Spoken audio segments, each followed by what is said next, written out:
Termina você fazendo, né? Já estamos de volta com o seu estilo de vida e se tem uma coisa que o amazonense conhece bem é sobre as secas e as vazantes. E nesse período tem algumas coisas que acontecem e a gente nem imagina, como por exemplo as doenças que são causadas ou pelo lixo ou pela água contaminada de diversas formas. A gente foi dar uma conferidinha nisso. Durante 2 dias serão abordados assuntos voltados para a tecnologia de broadcast e multimídias.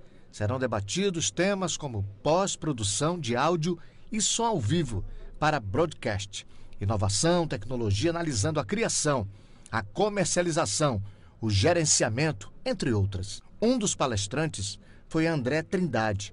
Sua palestra foi voltada para o desligamento da TV analógica e a migração do rádio AM para FM. Uma experiência bastante gratificante a gente trazer assuntos que estão em debate a nível nacional, com o governo, com a Anatel, até no Congresso, que é a migração do rádio AM para FM e o desligamento da TV analógica, e trazer um pouco dessa experiência, saber um pouco quais são as necessidades que os técnicos do Amazonas estão tendo, quais são as principais dúvidas, de modo que a gente possa esclarecer para que o procedimento seja feito de forma mais transparente possível e que a população saia sempre com benefício. Nós tivemos um probleminha técnico com o nosso VT, mas não tem problema não. Nós temos um especialista aqui no estúdio, o infectologista Noaldo Oliveira. Ele vai conversar um pouquinho com a gente sobre essas questões das infecções causadas pela vazante. Bom dia, doutor. Bom dia e agradeço muito o convite a nós realizados para virmos aqui discutir uma coisa tão importante como são essas doenças que são de transmissão justamente nesses períodos de vazante e de cheia. Nós que agradecemos. Vamos começar explicando para o público o que seriam essas doenças, quais seriam as principais. Bem, na verdade, a gente tem um problema muito grande, que quando a gente tem a vazante ou quando a gente tem a cheia dos rios, a gente tem uma série de doenças que podem ser transmitidas por diversos vetores, né? A gente tem as doenças que são transmitidas através de parasitas, as doenças que estão transmitidas através de bactérias e aquelas que são de transmissão viral. Entre elas, as mais importantes são as hepatites, delas se destacando a hepatite A, que é uma transmissão oral-fecal, não é? Ou seja, existe a possibilidade do contato com a água contaminada e isso faz com que as pessoas fiquem mais doentes e que precisem mais dos serviços de saúde. E essas doenças, elas são contaminadas de que forma? Através das chuvas ou do alagamento? Como que a gente contrai esse tipo de doença? Bem, na verdade a gente tem aquela coisa que são dos transmissores e dos vetores e algo que a gente sempre chama muita atenção, especialmente do nosso telespectador, é que a limpeza, o cuidado com o lixo tem que existir, porque lixo atrai vetor, atrai rato, atrai barata, atrai formiga e todos esses vetores, eles são passíveis de transmissão de doenças. E o aglomerado humano, e aí tem uma grande diferença quando a gente pensa, por exemplo, no interior. No interior também tem água, né? Mas por que a gente tem muito mais doença nas cidades do que a gente tem no interior? Ora, porque o aglomerado de pessoas e a possibilidade da transmissão, a proximidade das pessoas umas com as outras, faz com que essas doenças sejam transmitidas de uma forma mais efetiva, justamente porque o lixo faz com que esses vetores, ratos, baratas, né, formigas, tudo isso que a gente já colocou, faça essa transmissão ser muito mais efetiva.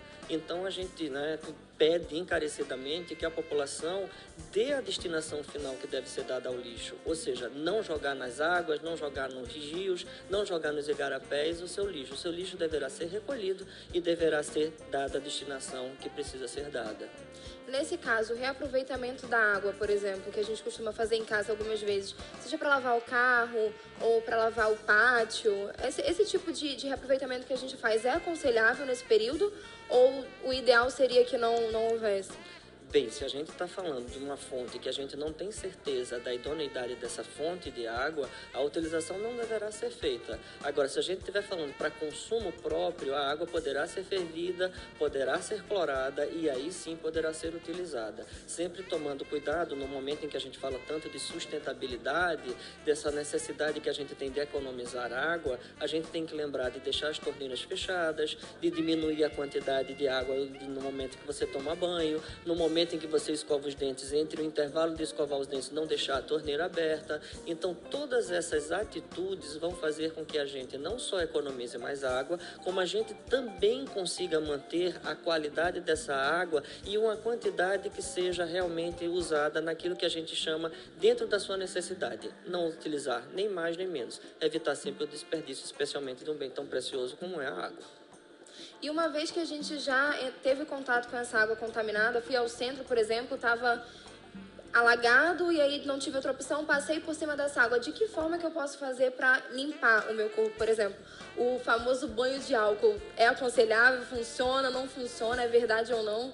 Bem, o álcool a 70% é realmente extremamente importante para que a gente faça uma espécie de desinfecção da área afetada. Se não for possível lavar o local com o qual você teve contato no seu corpo com água e sabão, a utilização do álcool a 70% é possível sim, e ele tem um efeito extremamente importante no sentido de desinfectar aquela área que possivelmente possa ter entrado em contato com algum contaminante. Existem outras formas de a gente fazer essa limpeza também?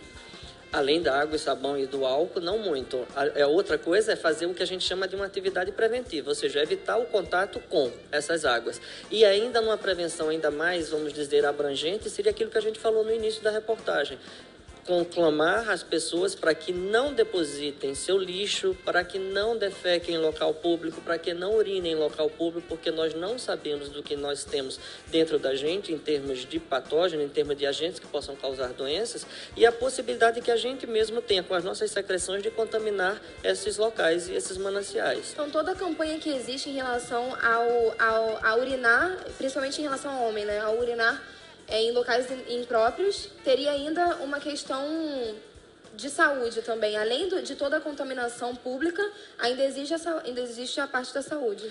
Com certeza. Eu acho que a gente tem que deixar com que o brasileiro pare de pensar, a gente tem que fazer com que as pessoas parem de pensar no seguinte: ninguém está vendo, então eu vou e faço. Eu acho que é uma questão de conscientização. Ora, primeiro por uma questão de educação formal, né? A rua e o local público não foi feito para a gente estar urinando, nem estar defecando, nem estar fazendo nossas necessidades pessoais. Essa é a primeira grande colocação. A outra colocação é a possibilidade que a gente tem de que eu seja portador de algum agente e que eu contamine algum desses locais onde alguém possa assim, vir a se contaminar também. Então é extremamente importante. A urina do animal tem essa mesma problemática? Sim. A gente sabe que, especialmente animais silvestres, que são vetores de algumas doenças que podem ser transmitidas aos homens, né, ao ser humano, que a gente chama de zoonose, que é a possibilidade da transmissão entre as espécies, né, transespécie, ou seja, passar de uma espécie animal para a espécie humana, e pode ser contaminada por diversas situações. Não só o contato, pode ser com a saliva, pode ser com a urina, pode ser com mordedura, pode ser com qualquer tipo de secreção desse animal silvestre. Bom, e se você ainda não mandou a sua participação pra gente, eu tô aqui esperando pela sua pergunta, seu questionamento. O meu maior objetivo é tirar a sua dúvida, saber do que você precisa, do que você quer saber. E doutor, falando especificamente sobre a malária, por exemplo, desculpa. O que seria a malária? Como que contrai? Que doença é essa?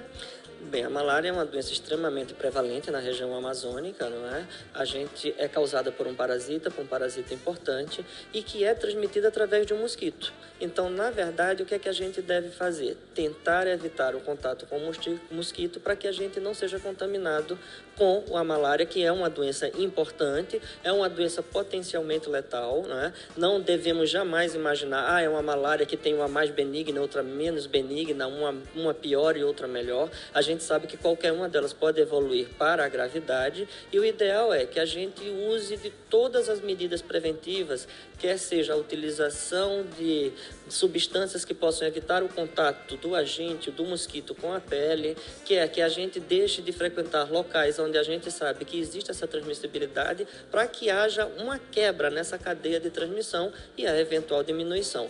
No momento em que, então, a gente não conseguiu, com a prevenção, evitar esta contaminação, procurar os serviços de saúde para a confirmação de febres acima de 38, 39 graus, com calafrios e com mais de 3, 4 dias, e quando a gente sabe que esteve em contato com regiões onde a possibilidade de transmissibilidade de malária é real, que a gente deva procurar ajuda médica, sim, num serviço habilitado para isso. Mas essa doença em específico tem alguma relação com a vazante? Na verdade, a gente sabe que a proliferação dos mosquitos, quer seja com a subida das águas, quer com a baixa das águas, está extremamente relacionada. Então, a gente deve evitar que isso que a gente chama de criadouros do mosquito seja algo que possa realmente acontecer. E aí a gente pode pensar também nas outras doenças que podem ser transmitidas por mosquito, como é o caso da febre amarela, que a gente, graças a Deus, não tem uma transmissão ainda clara dentro das cidades, mas a gente também tem dengue, a gente tem chikungunya, a gente tem outras doenças virais que também podem ser transmitidas por mosquito. E o que a gente deve fazer é combater absolutamente águas paradas e águas aonde possa realmente existir a reprodução desses mosquitos que são transmitores eventuais dessas doenças que destacamos aqui. E essas doenças que são transmitidas especificamente por mosquitos, será que não são mais comuns no interior do que na cidade? Que não seria o caso do lixo, não seria o caso da contaminação? Ou seria a mesma questão das outras?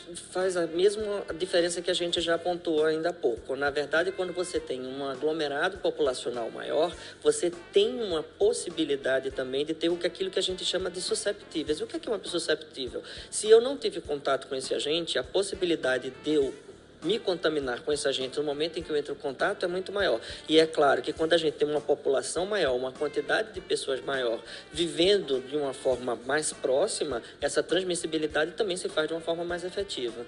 Nós vamos fazer uma breve pausa no nosso bate-papo para dar tempo para esse público começar a participar, porque hoje está meio devagar o negócio, ainda não chegou nenhuma participação, e eu gosto que vocês mandem as opiniões de vocês, as críticas e as sugestões e principalmente as perguntas. A gente volta já.